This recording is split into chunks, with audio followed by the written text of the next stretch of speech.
Hello, welcome to GameSpot's coverage of Game of the Year 2015. We're here with our platform report cards. What an interesting year for Nintendo. The Wii U's doing great, eh, Justin Haywald? It's not doing bad.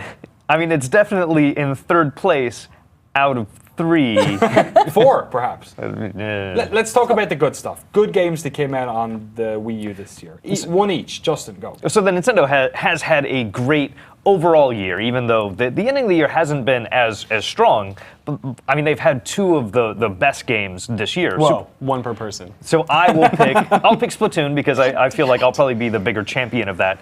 As so many hugely, ridiculously violent games, and I spent a lot of Thanksgiving weekend catching up on our Game of the Year contenders. Yeah. And thinking about like what are going to be the best games, and I had to take a break every now and then from having heads explode in Fallout and watching people die in Metal Gear and just so much blood and guts and destruction, to just have some fun in Splatoon where everything's kind of light and airy and it's competitive and it's a shooter and it's very competent. And it's also just a lot more fun. Peter, you said one of the best new IPs that Nintendo's released in the past couple of years. Dude, absolutely. It has connected Nintendo to a younger generation, which I think kids pick up on Mario and stuff like that, but Splatoon really speaks to them. Like it pulls from these like little cultures that kids know, like through media like TV. Like you've got like a goth kid, you've got a skater kid, and all this other stuff. Like things Nintendo's never really represented. Alexa, what would be one of the best games you think Nintendo really or came out on Nintendo platform in 2015? I think probably the best game they put out this year is Super Mario Maker. Like it's everywhere. People are making levels and putting them out there, and there's like this cult. It started this like cult around it, and I think that when people think about what like the best that Nintendo did this year, I think it'll be Mario Maker. There have been so many games that allow you to create. Little Big Planet, this different racing games that let you create tracks, but none of them have captured how quick and easy and simple and fun as Super Mario Maker. Yeah, and it's sort of also fills that like sadistic desire to create something that will just screw people over. Like look at what Dan did with Patrick and whatnot. They went and like retconned a lot of stuff from older Mario games. Like they have the booze from the old games redone in like the newer games, and like they redid a lot of the like music from the newer games for like older like 8-bit look. So I don't know. If you look at how Super Mario Maker has also penetrated the social networks, like you guys have talked about that a little bit, but how often do we see people who do not own a Wii U being envious of Wii U owners? This is like the first game that I think really like breaks down those barriers of which console is better.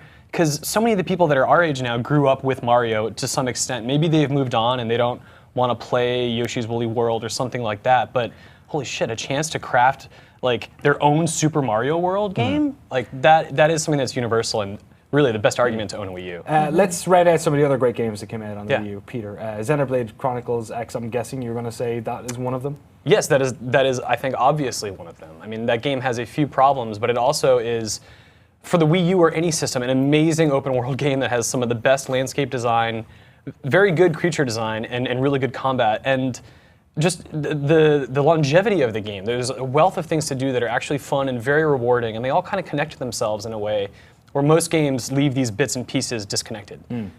So it's a phenomenal game, and it's I think a shame it came out so late in the year, because it's going to get lost, and for a game like that to show up on the Wii U, it needs as much room to breathe as possible. Let's talk about missed opportunities then. Mario Tennis, Mario Party 10, of course, Amiibo Festival.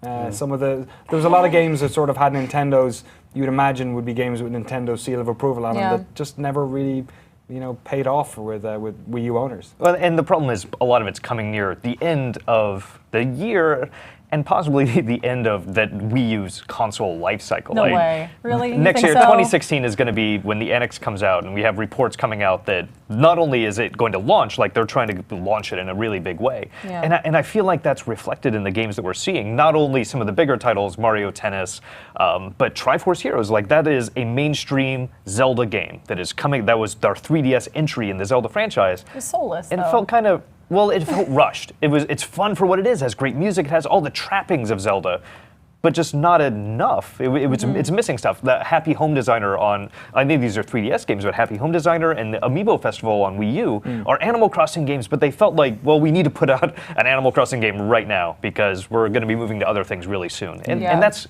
felt like the end of this year for them. We can't mention Nintendo without talking about the tragic passing of Satoru Iwata on July 11th of this year.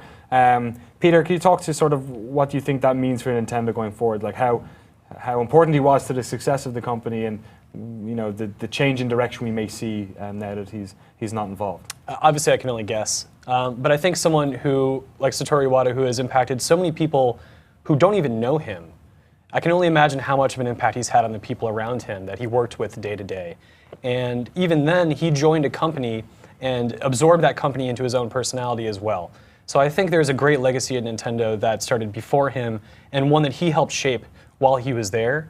So I have some faith that Nintendo will continue the spirit that Iwata sort of injected into that company and help grow after he arrived. One of the things that Nintendo has been criticized for often in the past is its sort of reluctance to really engage in online in terms of both communication and distribution as well. And Peter, in your report, I read that you were very happy with what they did in 2015. Obviously, in terms of DLC, I guess specifically Mario Kart and Smash Bros. Games that people love content for. This year, they actually had extra content they could play. Yeah, I mean, you look at a game like Mario Kart 8, Super Smash Bros. There's been a lot of DLC, and those games came out last year, but we're still seeing new content every once in a while, especially for Smash Bros.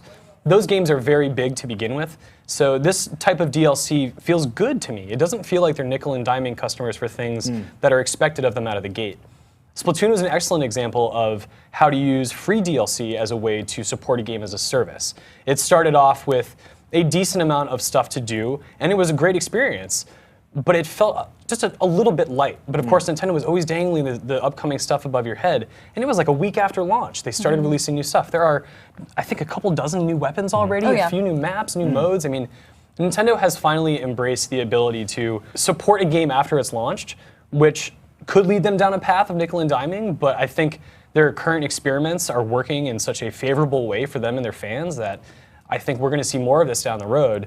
And this will be great as long as it's either free for a small game or cheap for a big game. And Alexa, you were alluding to it with Mario Maker. That's a game which is its success is rested on digital distribution, on communication between different players. And I think Nintendo made a really good move of good faith when they removed the lock. Like, they had the locks where you had to, I think, play Mario Maker for like 5 minutes every day for 9 days before you could unlock the tools. And by removing that, I think that shows that they are more attuned to what their fans want and what will ingratiate them with them.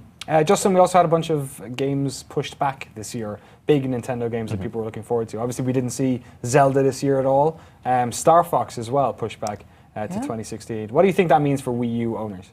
Well, I think that's another thing that's kind of showing that these things are going to be pushed to NX. I know Peter and I have had arguments on whether these games would actually just be coming out on NX instead, or maybe it'll be something like the GameCube, which had Twilight Princess that came out on GameCube and Wii, and Twilight Princess was delayed in order to meet both of those consoles. And I kind of think Zelda is going to be in that similar frame, that this is going to be something that's on both consoles. Star Fox was probably pushed back to just meet quality standards. I mean, we saw it at E3, and it played it at E3. Okay. People at PAX as well weren't speaking very highly of it. It looked fine. Yeah. It is an example of Nintendo adhering to a hardware design decision that they just can't get over. Like, you do not need the gamepad to play that game, but talking to them at E3, they were so steadfast in their message that, oh no, this game could only be done with the gamepad. And that is the source of every bit of frustration that anyone who's played that game has had. It's the only way. There you go. But they've gone back a lot on that. Like, a lot of games now are just a second screen experience on your Wii U, because that's what most people have said they've wanted. You want to be able to just sit on your couch, maybe somebody else is using the TV and watching something on that while you get and just sit and enjoy your game. And that's one of the biggest strengths of the Wii U, I feel like. Yeah, playing Xenoblade Chronicles recently, that's what I did for the vast majority of my experience when I was at home, was allowing my girlfriend to watch TV. And you know what? Like, I felt comfortable just the motion you did. It's like tucking yourself in and just cozying It's like up. having a 3DS. It like a really high-powered 3DS, and it's Nintendo. And I will say, give them credit for this. The gamepad got ahead of the remote play market of everybody else. Steam Link now, like all that stuff. Like, oh, you can send, like, playing away from the device that you're using is something that Nintendo has captured and done really well. They don't get enough credit for that. I think Justin raises a good point. Interesting year for Nintendo, interesting year for the Wii U, perhaps its last as the forerunner of Nintendo's consoles. Thank you so much, all three of you, for coming on. Last question, one word answer, one game answer. Justin, first of all, your favorite game on the Wii U in 2015? In 2015, that was Splatoon. Splatoon. Splatoon for Alexa. Peter?